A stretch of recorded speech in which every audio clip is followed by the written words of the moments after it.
Kayak, wih tahu. Ngobrol.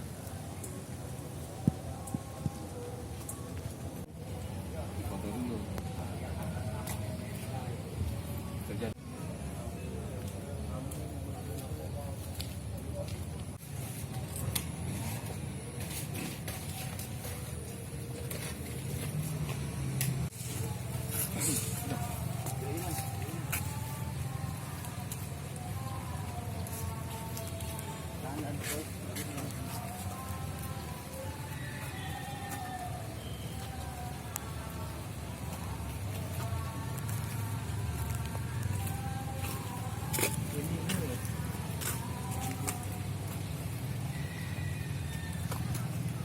Jadi bukan cuma pelanggaran lalu lintas saja yang kami temukan, namun ada pelanggaran-pelanggaran lain. Di antaranya pada saat pelaksanaan razia kami temukan senjata tajam, ada 2 kasus, kemudian ada ditemukan juga airsoft gun yang dibawa oleh seseorang dengan tanpa izin.